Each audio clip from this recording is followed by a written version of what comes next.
Hello दोस्तों, ये book है लॉन्ग वॉक टू फ्रीडम। ये नेल्सन मंडेला का ऑटोबायोग्राफी है। मैं आज इस बुक के बारे में चर्चा करूँगा। मैं इस बुक को लगभग 2-3 साल पहले पढ़ा था और इस बुक का मुझे यही निचोड़ पता चला कि एक व्यक्ति जो डिस्क्रिमिनेशन, जो भेदभाव है, उसके खिलाफ अगर लड़ना चाहता है तो उसको कौन कौन सी परेशानियां आ सकती हैं। अगर देश परातंत्र हो, दूसरे के अधीन हो, तो उस परिस्थिति में अगर कोई ठान ले कि हमको इस भेदभाव से लड़ना है, हमको अपने देश में स्वतंत्रता लाना है, तो उसको किस परिस्थिति से गुजरना पड़ेगा, ये इस बुक में है। इस बुक में यही बताया गया कि नेल्सन मंडेला जो बहुत प्रसिद्ध है कि 27 साल रॉबिन आइलैंड पर एकांत जीवन जिए, अपने परिवार से दूर, अपने देश से दूर, और बहुत कठिन वहाँ पर श्रम भी करना पड़ता था, पत्थर तोड़ना पड़ता था और बहुत सारी चीज़ें थीं।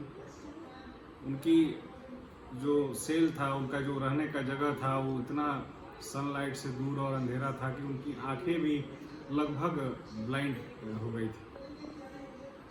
उन्होंने जब 27 साल अपने कैदी जीवन को जी करके जब वो स्वतंत्र हुए 90s में, तो उनसे पूछा गया कि आप को क्या लगता है कि एक देश कैसा होना चाहिए।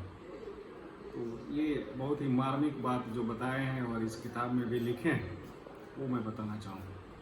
उन्होंने कहा था कि एक देश ऐसा होना चाहिए कि अगर उसका नागरिक, उस देश का नागरिक, अगर कोई अन्याय हो रहा हो या कोई ऐसा चीज़ हो जो उसको लगता है कि ये ठीक नहीं है, अगर वो उस चीज़ का विरोध करना चाहे तो उस देश में ऐसा माहौल होना चाहिए कि वो उस चीज़ का विरोध अपने परिवार के साथ कर पाए।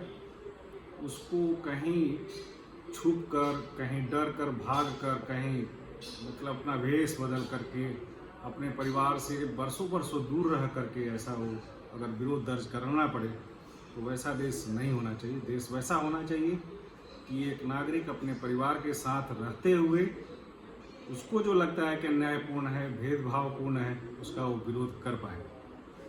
तो इस बुक का निचोड़ यही है और मैं इस बात से बिल्कुल सहमत हूँ और नेल्सन मंडेला पूरे विश्व में आदरणीय हैं और ये बात उन्होंने कहा है, मैं बताना चाहता हूँ। धन्यवाद।